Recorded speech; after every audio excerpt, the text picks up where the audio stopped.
2008년 스위스 취리히. 전 세계 부자들이 줄을 섰습니다. 비밀 계좌를 만들기 위해서요. 이름도 국적도 묻지 않는 금고. 그게 스위스 은행이었습니다. 2024년 같은 스위스. 이제 그 은행들은 100개국 넘는 세무당국에 고객 정보를 자동으로 보고합니다. 비밀 금고의 시대는 끝났어요. 그런데 여기서 이상한 일이 벌어집니다. 스위스가 무너지자 전 세계 부자들의 돈이 미국으로 몰려들기 시작한 거예요. 그것도 미국 한가운데 사우스 다코타라는 작은 주로요. 미국은 전 세계 은행들에게 미국인 계좌 정보를 내놓으라고 명령했습니다. 스위스도, 케이맨 제도도, 파나마도 고개를 숙였어요. 그런데 정작 미국 땅에 숨겨진 외국인 돈은요, 아무한테도 알려주지 않습니다. 10년 만에 2주에 쌓인 돈이 480조 원. 여기에 더해 이제는 USB 메모리 하나에 수천억 원을 담아 국경을 넘고 은행 한 번 안 거치고 전 세계로 돈을 보내는 시대가 열렸습니다. 스위스 은행이 무너진 자리에 도대체 무엇이 들어선 걸까요? 부자들의 돈은 어디로 숨은 걸까요? 오늘 영상에서는 세 가지를 파헤쳐 보겠습니다. 첫째, 전통적인 조세 회피처가 어떻게 무너졌는지. 둘째, 그 자리를 대신한 새로운 탈세 기법들.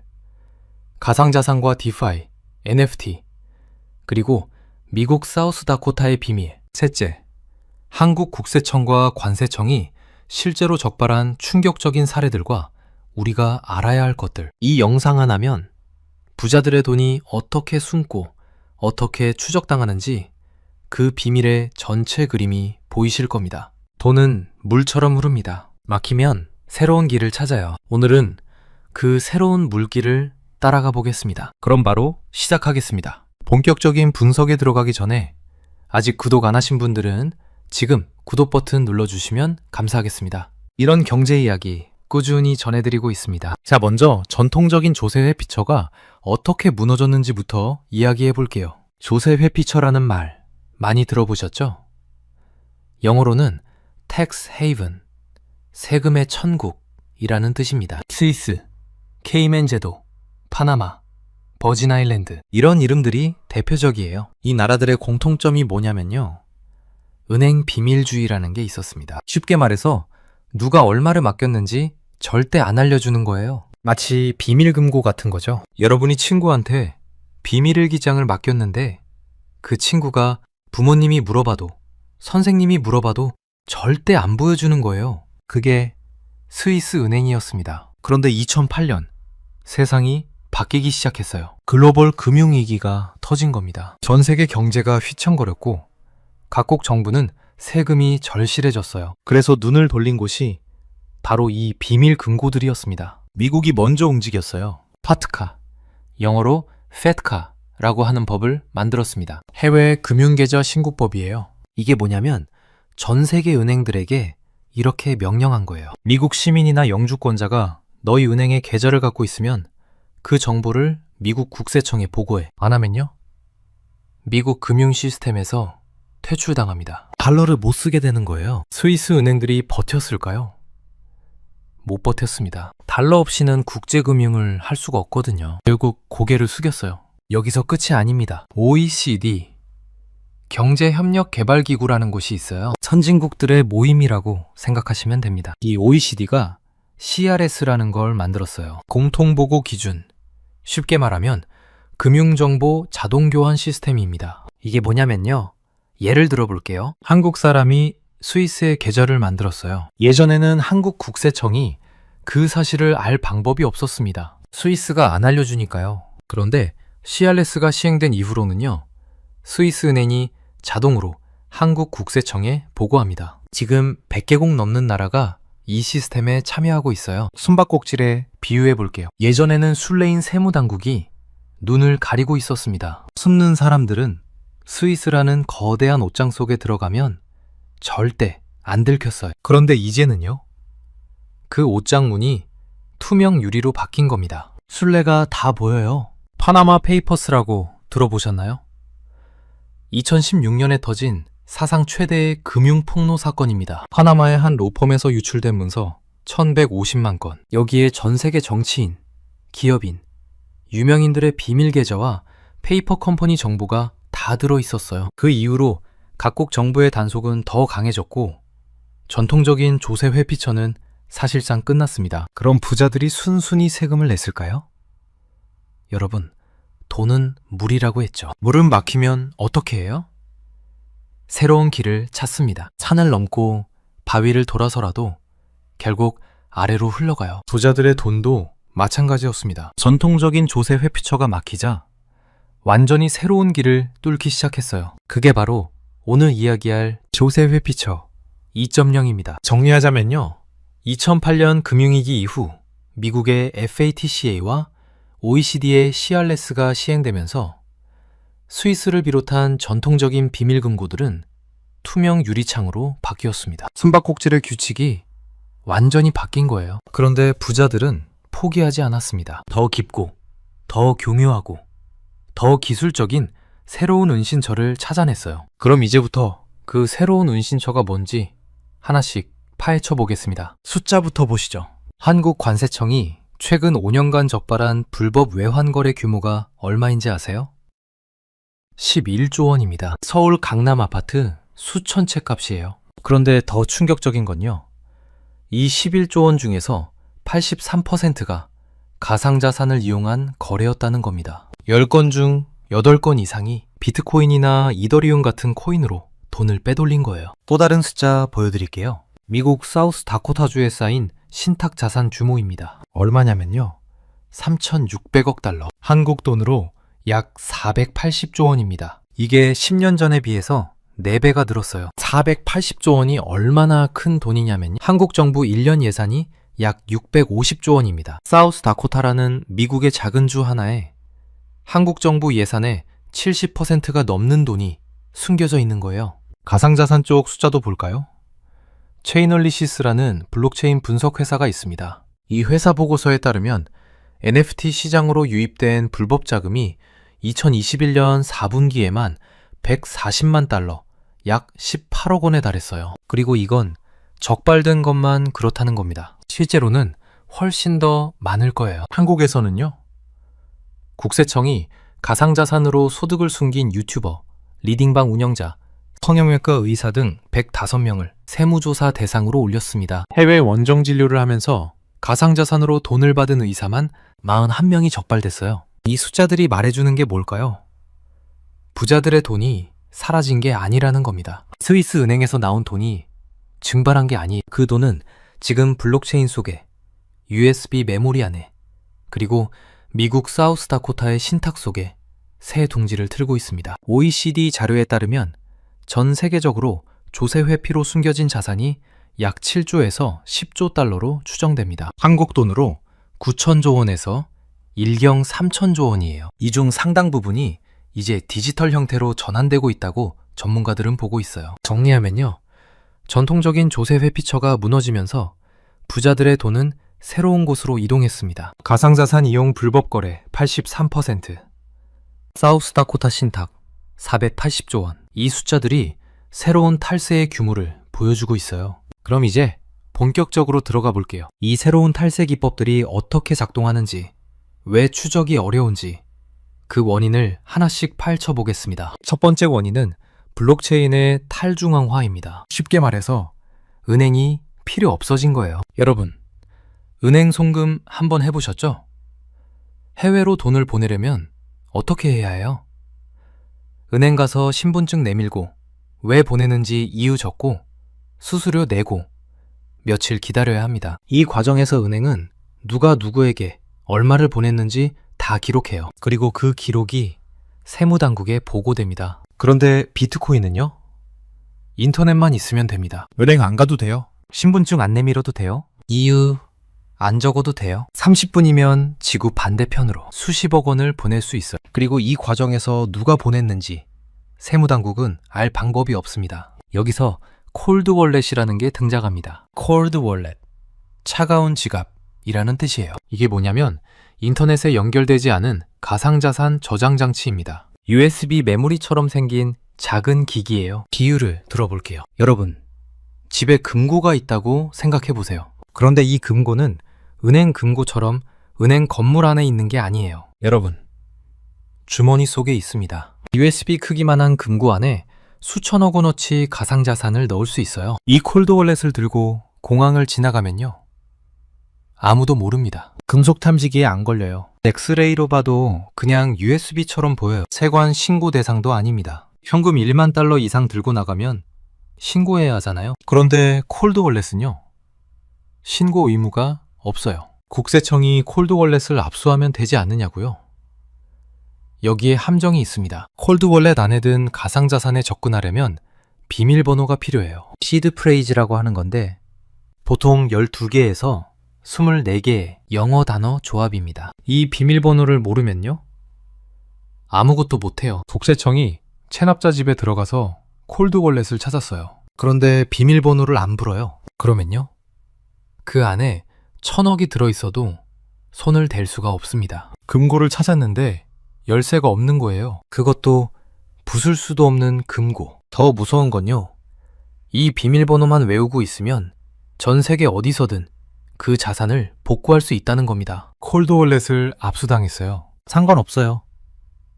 미국 가서, 일본 가서, 어디서든 새 콜드월렛을 사서 그 비밀번호를 입력하면 자산이 그대로 살아납니다. 한국일보 보도에 따르면 국세청은 콜드월렛도 추적하겠다고 선언했어요. 가족이나 지인 명의로 숨겨둔 콜드월렛까지 찾아내겠다는 거죠. 하지만 현실적으로 쉽지 않습니다. 왜냐고요?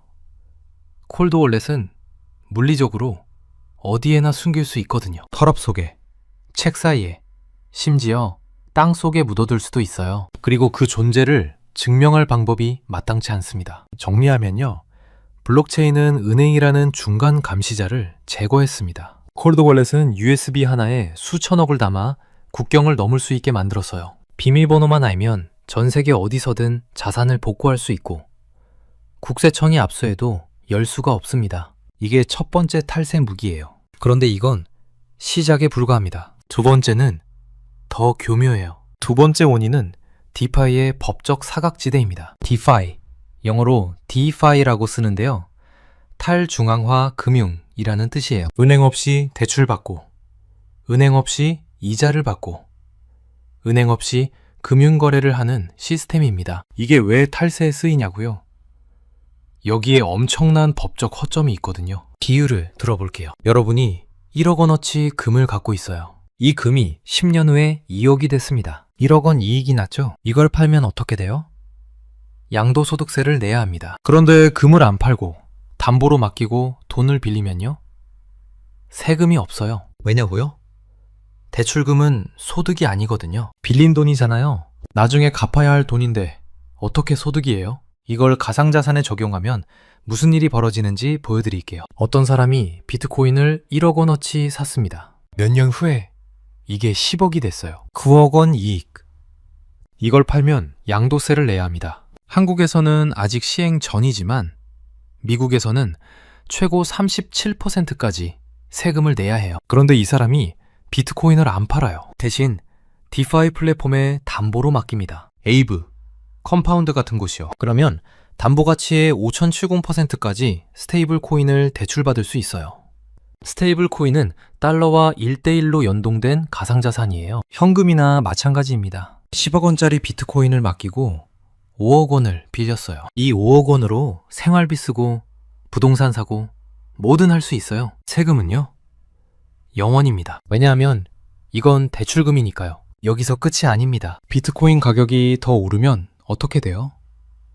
담보 가치가 올라가니까 추가 대출을 받을 수 있어요. 10억이 15억이 되면 2에서 3억 더 빌릴 수 있는 거죠. 계속 이렇게 굴리는 겁니다. 그러다가 이 사람이 죽으면요, 상속인에게 비트코인이 넘어갑니다. 이때 취득가액이 리셋돼요. 상속 당시 시가로 새로 잡히는 거죠. 그러면 그동안 쌓인 양도 차익에 대한 세금은요, 영원히 사라집니다. 이게 바로 매수, 대출, 사망 전략이에요. 영어로 buy, borrow, die. 사고, 빌리고, 죽는다. 전통적인 부자들이 부동산이나 주식으로 하던 걸 이제 가상자산으로 더 효율적으로 할 수 있게 된 겁니다. 왜 디파이가 더 위험하냐면요, 은행이 없기 때문입니다. 부동산 담보대출 받으면 어떻게 돼요?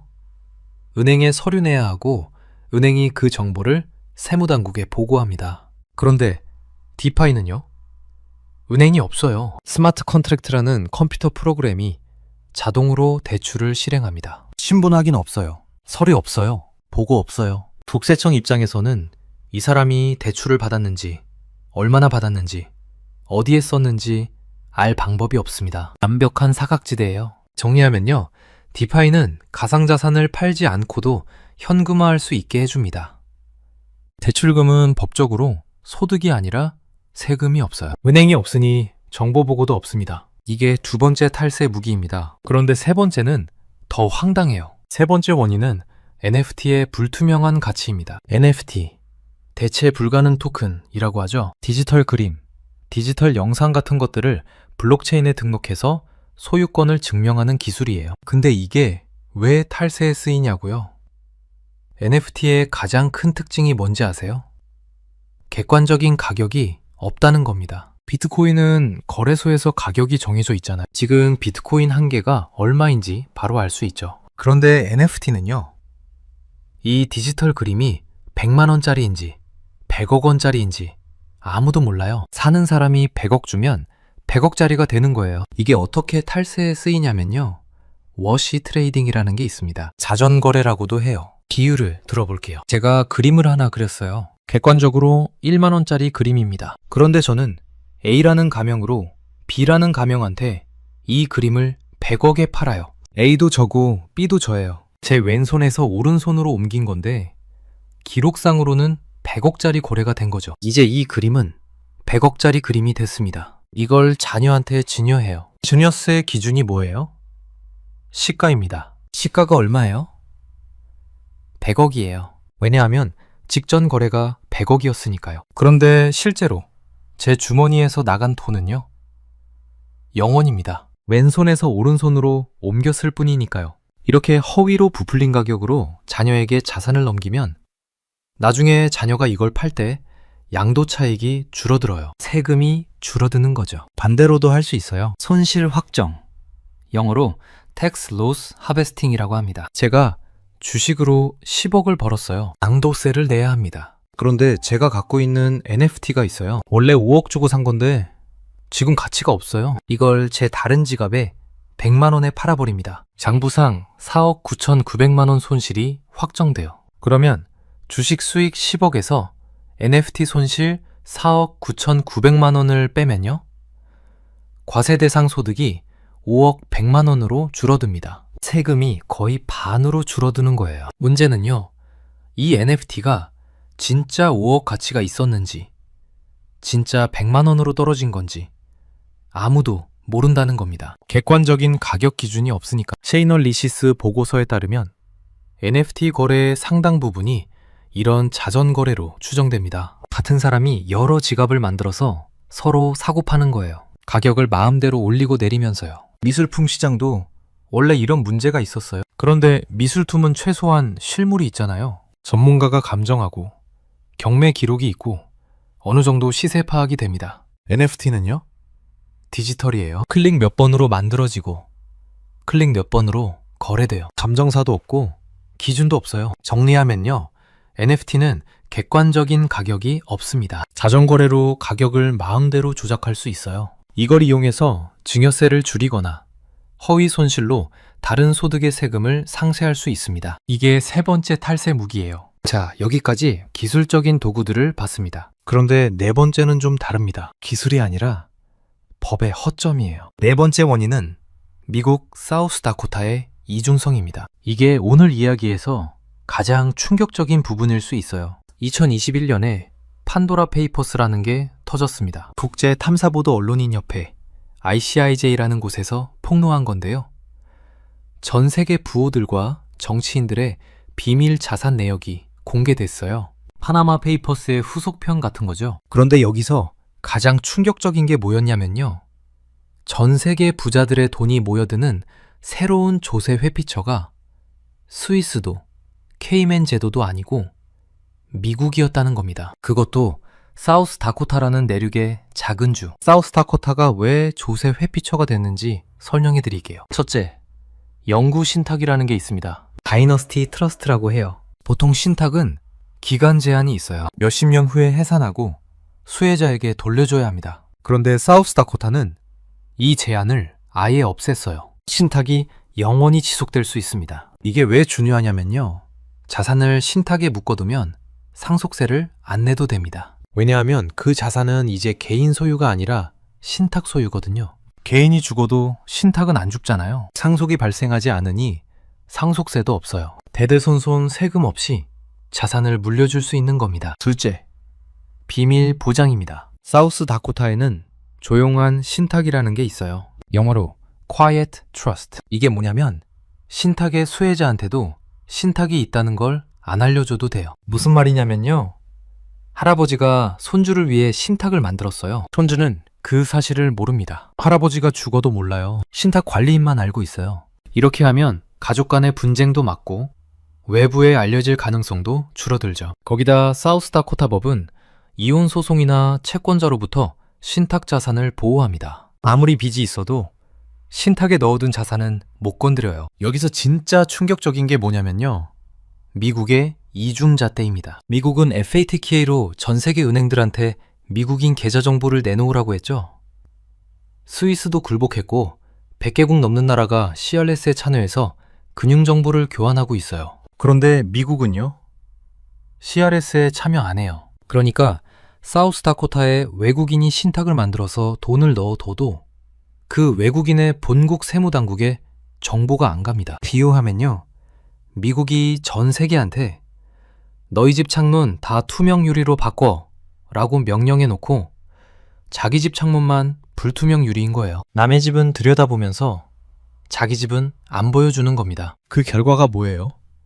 사우스다코타 신탁 자산이 10년 새 4배로 불어나서 480조 원이 됐습니다. 전 세계 부자들의 돈이 여기로 몰려들고 있어요. 정리하면요. 사우스다코타는 영구 신탁으로 상속세를 피하고 비밀 보장으로 자산을 숨기고 CRS 미참여로 정보 교환에서 빠져 있습니다. 세계에서 가장 투명하다던 미국이 가장 큰 조세 회피처가 된 겁니다. 자, 여기까지 4가지 원인을 봤습니다. 이게 실제로 어떻게 쓰이는지 한국에서 적발된 사례들을 보여드릴게요. 한국 관세청과 국세청이 적발한 사례들을 보면 이 4가지 탈세 모기가 어떻게 결합되는지 적나라하게 드러납니다. 첫 번째 사례, 김치 프리미엄 환치기입니다. 한국에서는 비트코인 가격이 해외보다 높아요. 이걸 김치 프리미엄이라고 부르죠. 5에서 10% 정도 비쌉니다. 탈세 조직들이 이걸 악용했어요. 해외에서 싼 값에 비트코인을 사서 한국으로 전송해서 비싸게 파는 겁니다. 이 과정에서 불법으로 외화를 반출하거나 무역대금으로 위장 송금했어요. 관세청이 적발한 한 조직은 테더라는 스테이블 코인으로 한국, 베트남, 홍콩 사이에 9,200억 원을 불법 송금했습니다. 은행을 한 번도 안 거쳤어요. 보이스피싱 돈, 마약 자금까지 세탁해줬어요. 두 번째 사례, 유튜버와 리딩방 운영자들입니다. 국세청 적발 사례를 보면요. 유명 재테크 유튜버 이 씨는 가상자산 거래소 가입을 유도하고 추천인 수수료를 가상자산으로 받았어요. 이 수입을 신고 안 하고 개인 지갑에 숨겼습니다. 주식이나 코인 리딩방 운영자들은요. 회원비를 현금으로 받아서 가상자산으로 바꿔 숨겼어요. 국세청이 자택을 급습해서 실물 금고랑 콜드 월렛을 압수했습니다. 여기서 포인트가 뭐냐면요. 콜드 월렛이에요. 압수는 했는데 비밀번호를 모르면 열 수가 없잖아요. 실제로 비밀번호 안 불고 버티는 사례가 많대요. 세 번째 사례가 가장 교묘합니다. 원정진료 의사들이에요. 국내 유명 성형외과 의사 A씨는 동남아시아에서 원정진료를 했어요. 한국에서 비싼 성형외과가 현지 가서 수술해주면 부유층 환자들이 줄을 서거든요. 그런데 이 수입을 어떻게 받았느냐? 현지 브로커를 통해 가상자산으로 받았어요. 이 가상자산을 한국 거래소로 보내서 ATM에서 수백 번에 걸쳐 쪼개서 현금으로 뽑았습니다. 왜 쪼개서 뽑냐고요? 한 번에 큰 금액을 뽑으면 의심거래로 보고되거든요. 조금씩 여러 번 뽑으면 레이더에 안 걸려요. 이런 수법을 쓴 의사가 41명 적발됐습니다. 소득 발생지는 해외, 돈 받는 건 가상자산, 현금화는 ATM 쪼개기, 3단계로 추적을 끄는 거예요. 네 번째 사례, 기업 사주 일가입니다. 코스닥 상장사 사주가 회사 돈을 빼돌려 자녀에게 불법 증여한 건데요. 수출 대금을 가상자산으로 받았어요. 이걸 자녀의 해외 지갑으로 직접 전송했습니다. 중간에 페이퍼 컴퍼니도 끼어 있었어요. BVI, 영국령 버진 아일랜드에 설립한 껍데기 회사요. 뉴스타파 보도에 따르면 한국 대형 로펌 변호사들이 이런 구조 설계를 자문한 정황도 드러났습니다. 해외 조세회 피처 전문 로펌과 연결해서 바지 사장을 내세워 실소유주를 숨기는 방식이요. 이렇게 보면요.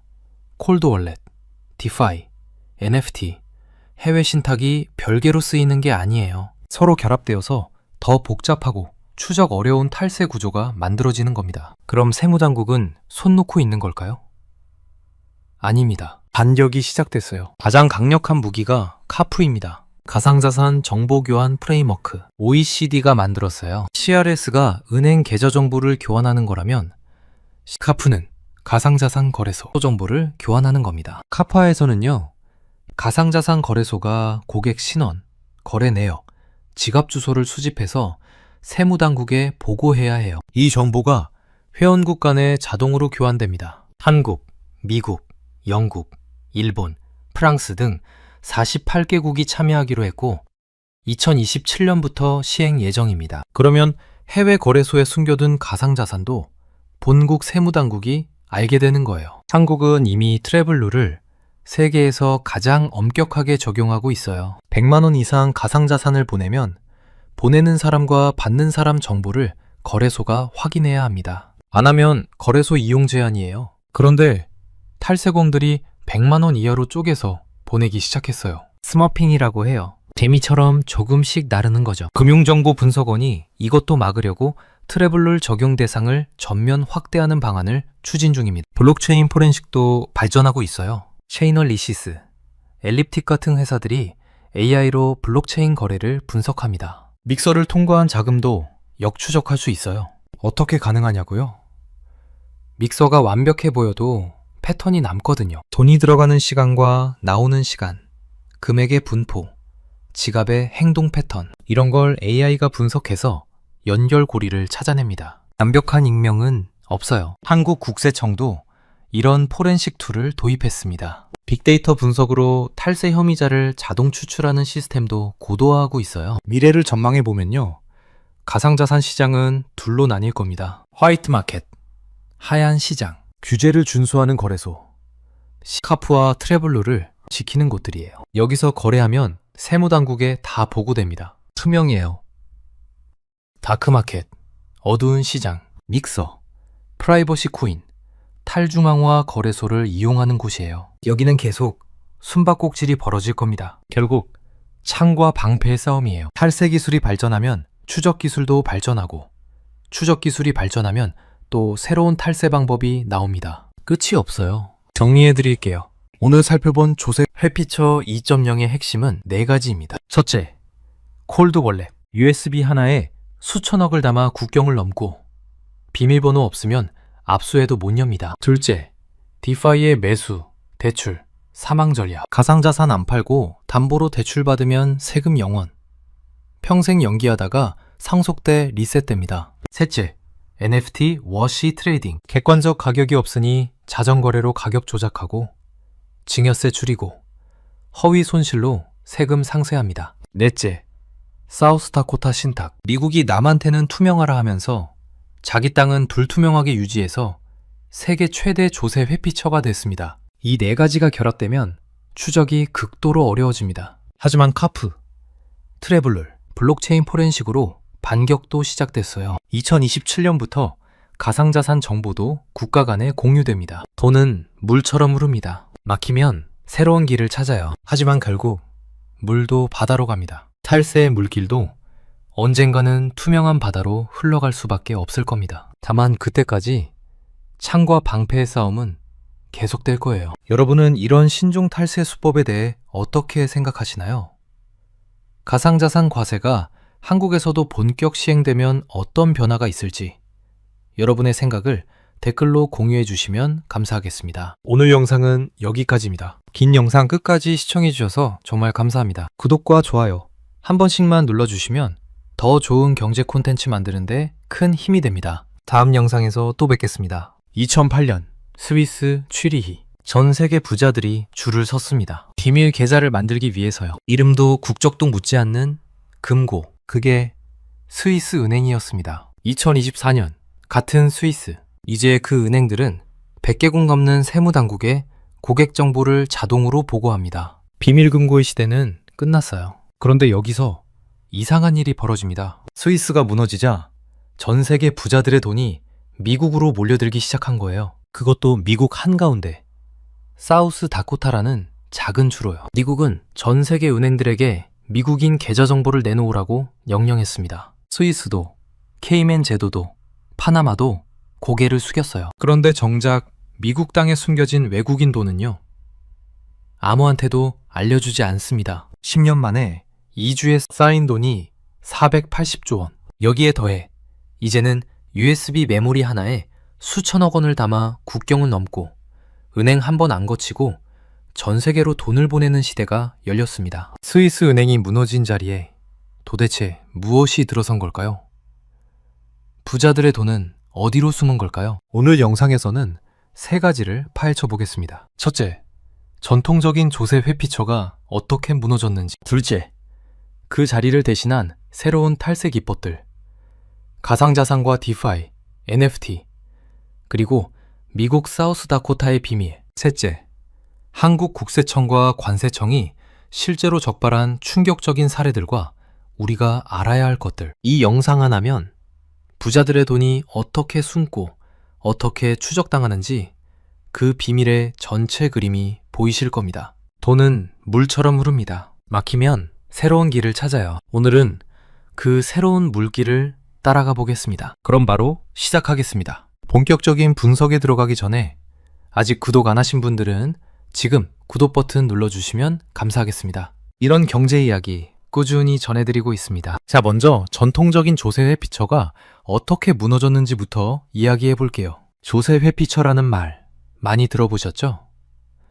영어로는 tax haven, 세금의 천국이라는 뜻입니다. 스위스, 케이맨 제도, 파나마, 버진 아일랜드, 이런 이름들이 대표적이에요. 이 나라들의 공통점이 뭐냐면요, 은행 비밀주의라는 게 있었습니다. 쉽게 말해서 누가 얼마를 맡겼는지 절대 안 알려주는 거예요. 마치 비밀금고 같은 거죠. 여러분이 친구한테 비밀일기장을 맡겼는데 그 친구가 부모님이 물어봐도 선생님이 물어봐도 절대 안 보여주는 거예요. 그게 스위스 은행이었습니다. 그런데 2008년 세상이 바뀌기 시작했어요. 글로벌 금융위기가 터진 겁니다. 전 세계 경제가 휘청거렸고 각국 정부는 세금이 절실해졌어요. 그래서 눈을 돌린 곳이 바로 이 비밀 금고들이었습니다. 미국이 먼저 움직였어요. 파트카, 영어로 FATCA라고 하는 법을 만들었습니다. 해외 금융계좌 신고법이에요. 이게 뭐냐면 전 세계 은행들에게 이렇게 명령한 거예요. 미국 시민이나 영주권자가 너희 은행에 계좌를 갖고 있으면 그 정보를 미국 국세청에 보고해. 안 하면요, 미국 금융 시스템에서 퇴출당합니다. 달러를 못 쓰게 되는 거예요. 스위스 은행들이 버텼을까요? 못 버텼습니다. 달러 없이는 국제금융을 할 수가 없거든요. 결국 고개를 숙였어요. 여기서 끝이 아닙니다. OECD, 경제협력개발기구라는 곳이 있어요. 선진국들의 모임이라고 생각하시면 됩니다. 이 OECD가 CRS라는 걸 만들었어요. 공통보고 기준. 쉽게 말하면 금융정보 자동교환 시스템입니다. 이게 뭐냐면요, 예를 들어 볼게요. 한국 사람이 스위스에 계좌를 만들었어요. 예전에는 한국 국세청이 그 사실을 알 방법이 없었습니다. 스위스가 안 알려주니까요. 그런데 CRS가 시행된 이후로는요, 스위스 은행이 자동으로 한국 국세청에 보고합니다. 지금 100개국 넘는 나라가 이 시스템에 참여하고 있어요. 숨바꼭질에 비유해 볼게요. 예전에는 술래인 세무당국이 눈을 가리고 있었습니다. 숨는 사람들은 스위스라는 거대한 옷장 속에 들어가면 절대 안 들켰어요. 그런데 이제는요, 그 옷장 문이 투명 유리로 바뀐 겁니다. 술래가 다 보여요. 파나마 페이퍼스라고 들어보셨나요? 2016년에 터진 사상 최대의 금융 폭로 사건입니다. 파나마의 한 로펌에서 유출된 문서 1150만 건. 여기에 전 세계 정치인, 기업인, 유명인들의 비밀 계좌와 페이퍼 컴퍼니 정보가 다 들어 있었어요. 그 이후로 각국 정부의 단속은 더 강해졌고 전통적인 조세 회피처는 사실상 끝났습니다. 그럼 부자들이 순순히 세금을 냈을까요? 여러분, 돈은 물이라고 했죠. 물은 막히면 어떻게 해요?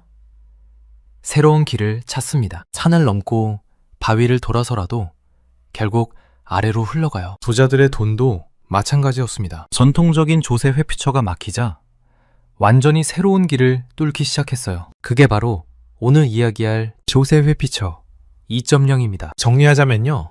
2008년 금융위기 이후 미국의 FATCA와 OECD의 CRS가 시행되면서 스위스를 비롯한 전통적인 비밀 금고들은 투명 유리창으로 바뀌었습니다. 숨바꼭질의 규칙이 완전히 바뀐 거예요. 그런데 부자들은 포기하지 않았습니다. 더 깊고, 더 교묘하고, 더 기술적인 새로운 은신처를 찾아냈어요. 그럼 이제부터 그 새로운 은신처가 뭔지 하나씩 파헤쳐 보겠습니다. 숫자부터 보시죠.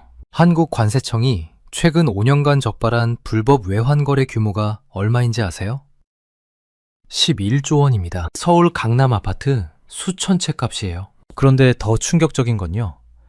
이 11조 원 중에서 83%가 가상자산을 이용한 거래였다는 겁니다. 10건 중 8건 이상이 비트코인이나 이더리움 같은 코인으로 돈을 빼돌린 거예요. 또 다른 숫자 보여드릴게요. 미국 사우스 다코타주에 쌓인 신탁 자산 규모입니다. 얼마냐면요.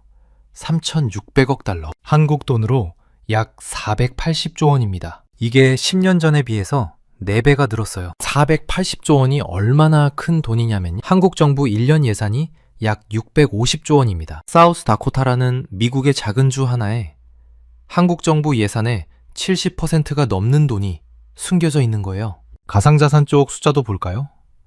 체이널리시스라는 블록체인 분석 회사가 있습니다. 이 회사 보고서에 따르면 NFT 시장으로 유입된 불법 자금이 2021년 4분기에만 140만 달러, 약 18억 원에 달했어요. 그리고 이건 적발된 것만 그렇다는 겁니다. 실제로는 훨씬 더 많을 거예요. 한국에서는요. 국세청이 가상자산으로 소득을 숨긴 유튜버, 리딩방 운영자, 성형외과 의사 등 105명을 세무조사 대상으로 올렸습니다. 해외 원정 진료를 하면서 가상자산으로 돈을 받은 의사만 41명이 적발됐어요. 이 숫자들이 말해주는 게 뭘까요?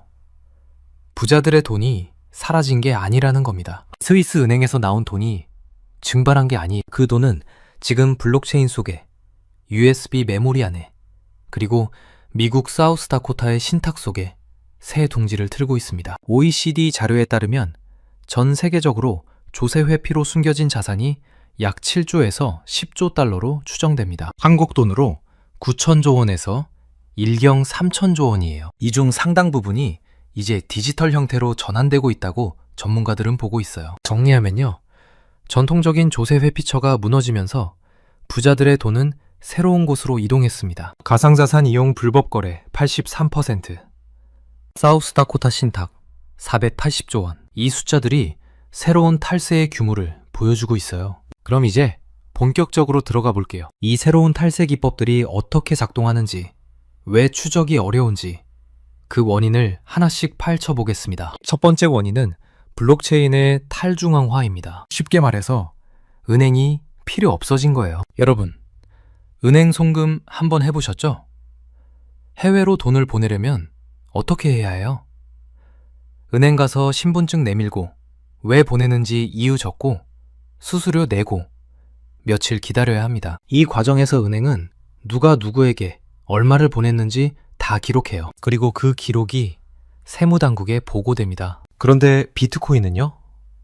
인터넷만 있으면 됩니다. 은행 안 가도 돼요. 신분증 안 내밀어도 돼요. 이유 안 적어도 돼요. 30분이면 지구 반대편으로 수십억 원을 보낼 수 있어요. 그리고 이 과정에서 누가 보냈는지 세무당국은 알 방법이 없습니다. 여기서 콜드 월렛이라는 게 등장합니다. 콜드 월렛, 차가운 지갑이라는 뜻이에요. 이게 뭐냐면 인터넷에 연결되지 않은 가상자산 저장 장치입니다. USB 메모리처럼 생긴 작은 기기예요. 비유를 들어볼게요. 여러분, 집에 금고가 있다고 생각해 보세요. 그런데 이 금고는 은행 금고처럼 은행 건물 안에 있는 게 아니에요. 여러분, 주머니 속에 있습니다. USB 크기만한 금고 안에 수천억 원어치 가상자산을 넣을 수 있어요. 이 콜드월렛을 들고 공항을 지나가면요, 아무도 모릅니다. 금속 탐지기에 안 걸려요. 엑스레이로 봐도 그냥 USB처럼 보여요. 세관 신고 대상도 아닙니다. 현금 1만 달러 이상 들고 나가면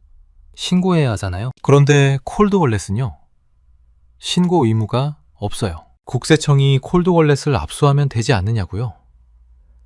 여기에 함정이 있습니다. 콜드월렛 안에 든 가상자산에 접근하려면 비밀번호가 필요해요. 시드 프레이즈라고 하는 건데 보통 12개에서 24개의 영어 단어 조합입니다. 이 비밀번호를 모르면요, 아무것도 못해요. 국세청이 체납자 집에 들어가서 콜드월렛을 찾았어요. 그런데 비밀번호를 안 불어요. 그러면요, 그 안에 1,000억이 들어있어도 손을 댈 수가 없습니다. 금고를 찾았는데 열쇠가 없는 거예요. 그것도 부술 수도 없는 금고. 더 무서운 건요, 이 비밀번호만 외우고 있으면 전 세계 어디서든 그 자산을 복구할 수 있다는 겁니다. 콜드월렛을 압수당했어요. 상관없어요.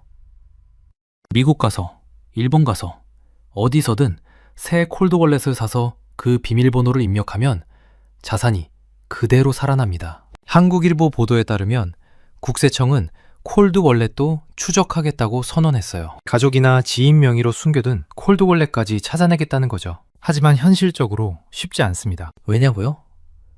콜드월렛은 물리적으로 어디에나 숨길 수 있거든요. 서랍 속에, 책 사이에, 심지어 땅 속에 묻어둘 수도 있어요. 그리고 그 존재를 증명할 방법이 마땅치 않습니다. 정리하면요, 블록체인은 은행이라는 중간 감시자를 제거했습니다. 콜드월렛은 USB 하나에 수천억을 담아 국경을 넘을 수 있게 만들었어요. 비밀번호만 알면 전 세계 어디서든 자산을 복구할 수 있고 국세청이 압수해도 열 수가 없습니다. 이게 첫 번째 탈세 무기예요. 그런데 이건 시작에 불과합니다. 두 번째는 더 교묘해요. 두 번째 원인은 디파이의 법적 사각지대입니다. 디파이, 영어로 DeFi라고 쓰는데요, 탈중앙화 금융이라는 뜻이에요. 은행 없이 대출받고, 은행 없이 이자를 받고, 은행 없이 금융거래를 하는 시스템입니다. 이게 왜 탈세에 쓰이냐고요? 여기에 엄청난 법적 허점이 있거든요. 비유를 들어볼게요. 여러분이 1억 원어치 금을 갖고 있어요. 이 금이 10년 후에 2억이 됐습니다. 1억 원 이익이 났죠? 이걸 팔면 어떻게 돼요? 양도소득세를 내야 합니다. 그런데 금을 안 팔고 담보로 맡기고 돈을 빌리면요, 세금이 없어요. 왜냐고요? 대출금은 소득이 아니거든요. 빌린 돈이잖아요. 나중에 갚아야 할 돈인데 어떻게 소득이에요? 이걸 가상자산에 적용하면 무슨 일이 벌어지는지 보여드릴게요. 어떤 사람이 비트코인을 1억 원어치 샀습니다. 몇 년 후에 이게 10억이 됐어요. 9억 원 이익. 이걸 팔면 양도세를 내야 합니다. 한국에서는 아직 시행 전이지만 미국에서는 최고 37%까지 세금을 내야 해요. 그런데 이 사람이 비트코인을 안 팔아요. 대신 디파이 플랫폼에 담보로 맡깁니다. 에이브, 컴파운드 같은 곳이요. 그러면 담보 가치의 5,070%까지 스테이블 코인을 대출받을 수 있어요. 스테이블 코인은 달러와 1대1로 연동된 가상자산이에요. 현금이나 마찬가지입니다. 10억 원짜리 비트코인을 맡기고 5억 원을 빌렸어요. 이 5억 원으로 생활비 쓰고 부동산 사고 뭐든 할 수 있어요. 세금은요, 영원입니다. 왜냐하면 이건 대출금이니까요. 여기서 끝이 아닙니다. 비트코인 가격이 더 오르면 어떻게 돼요? 담보 가치가 올라가니까 추가 대출을 받을 수 있어요. 10억이 15억이 되면 2에서 3억 더 빌릴 수 있는 거죠. 계속 이렇게 굴리는 겁니다. 그러다가 이 사람이 죽으면요, 상속인에게 비트코인이 넘어갑니다. 이때 취득가액이 리셋돼요. 상속 당시 시가로 새로 잡히는 거죠. 그러면 그동안 쌓인 양도 차익에 대한 세금은요, 영원히 사라집니다. 이게 바로 매수, 대출, 사망 전략이에요. 영어로 buy, borrow, die. 사고, 빌리고, 죽는다. 전통적인 부자들이 부동산이나 주식으로 하던 걸 이제 가상자산으로 더 효율적으로 할 수 있게 된 겁니다. 왜 디파이가 더 위험하냐면요, 은행이 없기 때문입니다. 부동산 담보대출 받으면 어떻게 돼요? 은행에 서류 내야 하고 은행이 그 정보를 세무당국에 보고합니다. 그런데 디파이는요? 은행이 없어요. 스마트 컨트랙트라는 컴퓨터 프로그램이 자동으로 대출을 실행합니다. 신분 확인 없어요. 서류 없어요. 보고 없어요. 국세청 입장에서는 이 사람이 대출을 받았는지, 얼마나 받았는지, 어디에 썼는지 알 방법이 없습니다. 완벽한 사각지대예요. 정리하면요. 디파이는 가상자산을 팔지 않고도 현금화할 수 있게 해줍니다. 대출금은 법적으로 소득이 아니라 세금이 없어요. 은행이 없으니 정보 보고도 없습니다. 이게 두 번째 탈세 무기입니다. 그런데 세 번째는 더 황당해요. 세 번째 원인은 NFT의 불투명한 가치입니다. NFT, 대체 불가능 토큰이라고 하죠. 디지털 그림, 디지털 영상 같은 것들을 블록체인에 등록해서 소유권을 증명하는 기술이에요. 근데 이게 왜 탈세에 쓰이냐고요? NFT의 가장 큰 특징이 뭔지 아세요? 객관적인 가격이 없다는 겁니다. 비트코인은 거래소에서 가격이 정해져 있잖아요. 지금 비트코인 한 개가 얼마인지 바로 알 수 있죠. 그런데 NFT는요?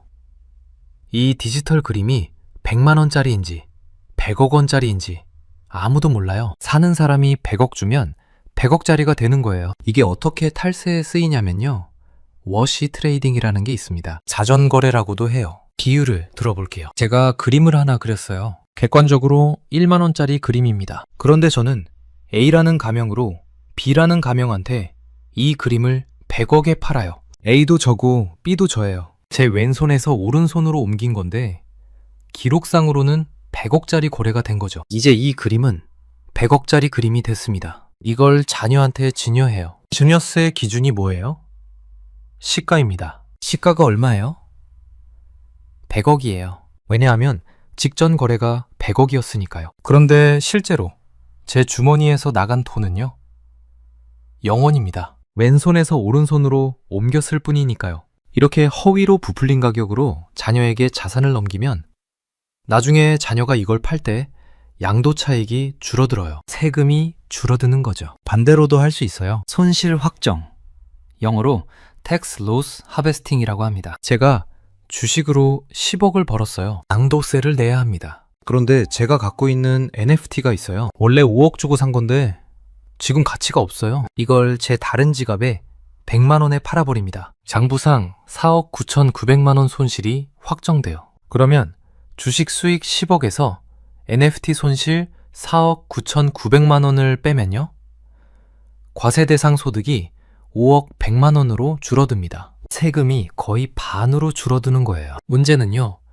이 NFT가 진짜 5억 가치가 있었는지 진짜 100만 원으로 떨어진 건지 아무도 모른다는 겁니다. 객관적인 가격 기준이 없으니까. 셰이널리시스 보고서에 따르면 NFT 거래의 상당 부분이 이런 자전 거래로 추정됩니다. 같은 사람이 여러 지갑을 만들어서 서로 사고 파는 거예요. 가격을 마음대로 올리고 내리면서요. 미술품 시장도 원래 이런 문제가 있었어요. 그런데 미술품은 최소한 실물이 있잖아요. 전문가가 감정하고 경매 기록이 있고 어느 정도 시세 파악이 됩니다. NFT는요? 디지털이에요. 클릭 몇 번으로 만들어지고 클릭 몇 번으로 거래돼요. 감정사도 없고 기준도 없어요. 정리하면요. NFT는 객관적인 가격이 없습니다. 자전거래로 가격을 마음대로 조작할 수 있어요. 이걸 이용해서 증여세를 줄이거나 허위 손실로 다른 소득의 세금을 상쇄할 수 있습니다. 이게 세 번째 탈세 무기예요. 자, 여기까지 기술적인 도구들을 봤습니다. 그런데 네 번째는 좀 다릅니다. 기술이 아니라 법의 허점이에요. 네 번째 원인은 미국 사우스다코타의 이중성입니다. 이게 오늘 이야기에서 가장 충격적인 부분일 수 있어요. 2021년에 판도라 페이퍼스라는 게 터졌습니다. 국제 탐사보도 언론인 협회 ICIJ라는 곳에서 폭로한 건데요. 전 세계 부호들과 정치인들의 비밀 자산 내역이 공개됐어요. 파나마 페이퍼스의 후속편 같은 거죠. 그런데 여기서 가장 충격적인 게 뭐였냐면요.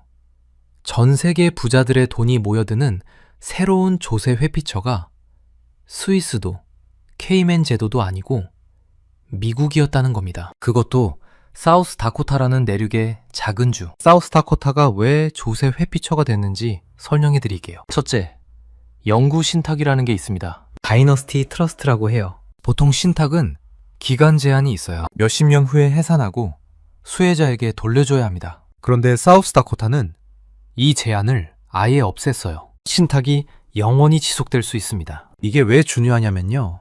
자산을 신탁에 묶어두면 상속세를 안 내도 됩니다. 왜냐하면 그 자산은 이제 개인 소유가 아니라 신탁 소유거든요. 개인이 죽어도 신탁은 안 죽잖아요. 상속이 발생하지 않으니 상속세도 없어요. 대대손손 세금 없이 자산을 물려줄 수 있는 겁니다. 둘째, 비밀 보장입니다. 사우스다코타에는 조용한 신탁이라는 게 있어요. 영어로 Quiet Trust. 이게 뭐냐면 신탁의 수혜자한테도 신탁이 있다는 걸 안 알려줘도 돼요. 무슨 말이냐면요. 할아버지가 손주를 위해 신탁을 만들었어요. 손주는 그 사실을 모릅니다. 할아버지가 죽어도 몰라요. 신탁 관리인만 알고 있어요. 이렇게 하면 가족 간의 분쟁도 막고 외부에 알려질 가능성도 줄어들죠. 거기다 사우스다코타 법은 이혼 소송이나 채권자로부터 신탁 자산을 보호합니다. 아무리 빚이 있어도 신탁에 넣어둔 자산은 못 건드려요. 여기서 진짜 충격적인 게 뭐냐면요. 미국의 이중잣대입니다. 미국은 FATK로 전 세계 은행들한테 미국인 계좌 정보를 내놓으라고 했죠. 스위스도 굴복했고 100개국 넘는 나라가 CRS에 참여해서 금융 정보를 교환하고 있어요. 그런데 미국은요? CRS에 참여 안 해요. 그러니까 사우스다코타에 외국인이 신탁을 만들어서 돈을 넣어둬도 그 외국인의 본국 세무당국에 정보가 안 갑니다. 비유하면요. 미국이 전 세계한테 너희 집 창문 다 투명 유리로 바꿔 라고 명령해 놓고 자기 집 창문만 불투명 유리인 거예요. 남의 집은 들여다보면서 자기 집은 안 보여주는 겁니다. 그 결과가 뭐예요? 사우스다코타 신탁 자산이 10년 새 4배로 불어나서 480조 원이 됐습니다. 전 세계 부자들의 돈이 여기로 몰려들고 있어요. 정리하면요.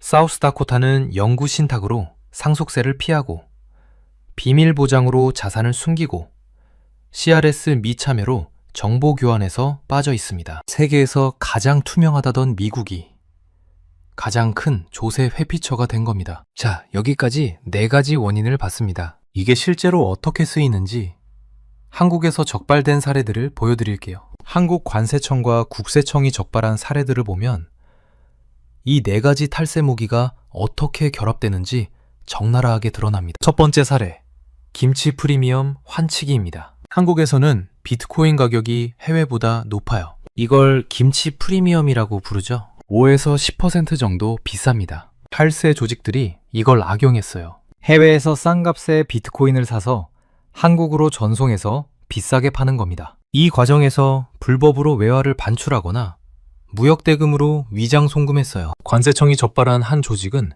테더라는 스테이블 코인으로 한국, 베트남, 홍콩 사이에 9,200억 원을 불법 송금했습니다. 은행을 한 번도 안 거쳤어요. 보이스피싱 돈, 마약 자금까지 세탁해줬어요. 두 번째 사례, 유튜버와 리딩방 운영자들입니다. 국세청 적발 사례를 보면요. 유명 재테크 유튜버 이 씨는 가상자산 거래소 가입을 유도하고 추천인 수수료를 가상자산으로 받았어요. 이 수입을 신고 안 하고 개인 지갑에 숨겼습니다. 주식이나 코인 리딩방 운영자들은요. 회원비를 현금으로 받아서 가상자산으로 바꿔 숨겼어요. 국세청이 자택을 급습해서 실물 금고랑 콜드 월렛을 압수했습니다. 여기서 포인트가 뭐냐면요. 콜드 월렛이에요. 압수는 했는데 비밀번호를 모르면 열 수가 없잖아요. 실제로 비밀번호 안 불고 버티는 사례가 많대요. 세 번째 사례가 가장 교묘합니다. 원정진료 의사들이에요. 국내 유명 성형외과 의사 A씨는 동남아시아에서 원정진료를 했어요. 한국에서 비싼 성형외과가 현지 가서 수술해주면 부유층 환자들이 줄을 서거든요. 그런데 이 수입을 어떻게 받았느냐? 현지 브로커를 통해 가상자산으로 받았어요. 이 가상자산을 한국 거래소로 보내서 ATM에서 수백 번에 걸쳐 쪼개서 현금으로 뽑았습니다. 왜 쪼개서 뽑냐고요? 한 번에 큰 금액을 뽑으면 의심거래로 보고되거든요.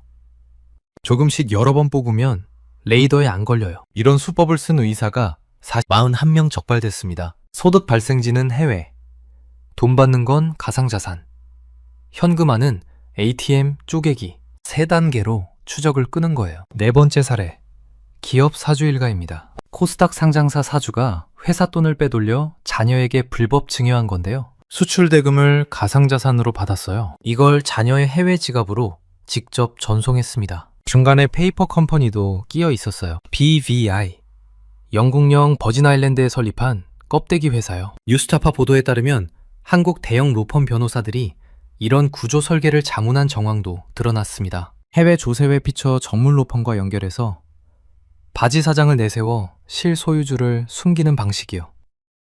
이렇게 보면요, 콜드 월렛, 디파이, NFT, 해외 신탁이 별개로 쓰이는 게 아니에요. 서로 결합되어서 더 복잡하고 추적 어려운 탈세 구조가 만들어지는 겁니다. 그럼 세무당국은 손 놓고 있는 걸까요?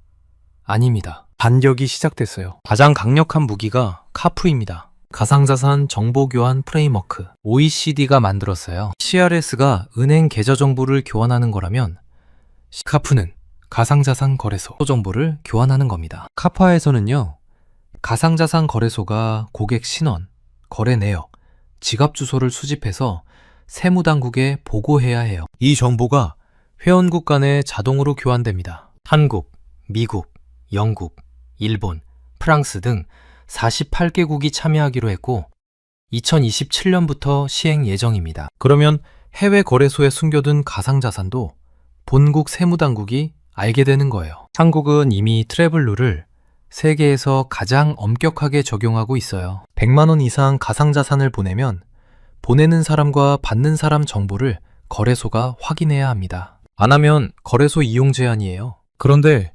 탈세공들이 100만 원 이하로 쪼개서 보내기 시작했어요. 스머핑이라고 해요. 재미처럼 조금씩 나르는 거죠. 금융정보분석원이 이것도 막으려고 트래블룰 적용 대상을 전면 확대하는 방안을 추진 중입니다. 블록체인 포렌식도 발전하고 있어요. 체이널리시스, 엘립틱 같은 회사들이 AI로 블록체인 거래를 분석합니다. 믹서를 통과한 자금도 역추적할 수 있어요. 어떻게 가능하냐고요?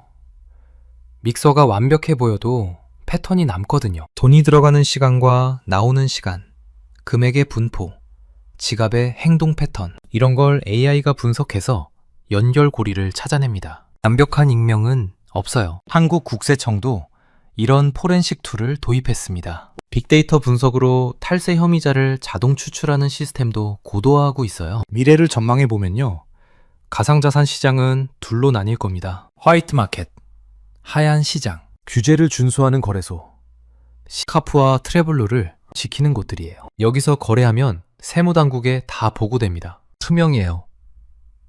다크마켓, 어두운 시장, 믹서, 프라이버시 코인, 탈중앙화 거래소를 이용하는 곳이에요. 여기는 계속 숨바꼭질이 벌어질 겁니다. 결국 창과 방패의 싸움이에요. 탈세 기술이 발전하면 추적 기술도 발전하고, 추적 기술이 발전하면 또 새로운 탈세 방법이 나옵니다. 끝이 없어요. 정리해 드릴게요.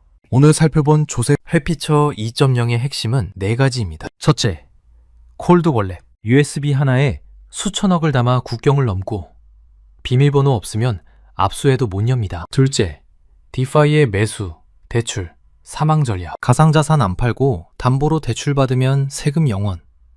평생 연기하다가 상속돼 리셋됩니다. 셋째, NFT 워시 트레이딩. 객관적 가격이 없으니 자전거래로 가격 조작하고 증여세 줄이고 허위 손실로 세금 상세합니다. 넷째, 사우스다코타 신탁. 미국이 남한테는 투명하라 하면서 자기 땅은 불투명하게 유지해서 세계 최대 조세 회피처가 됐습니다. 이 4가지가 결합되면 추적이 극도로 어려워집니다. 하지만 카프, 트래블룰, 블록체인 포렌식으로 반격도 시작됐어요. 2027년부터 가상자산 정보도 국가 간에 공유됩니다. 돈은 물처럼 흐릅니다. 막히면 새로운 길을 찾아요. 하지만 결국 물도 바다로 갑니다. 탈세의 물길도 언젠가는 투명한 바다로 흘러갈 수밖에 없을 겁니다. 다만 그때까지 창과 방패의 싸움은 계속될 거예요. 여러분은 이런 신종 탈세 수법에 대해 어떻게 생각하시나요?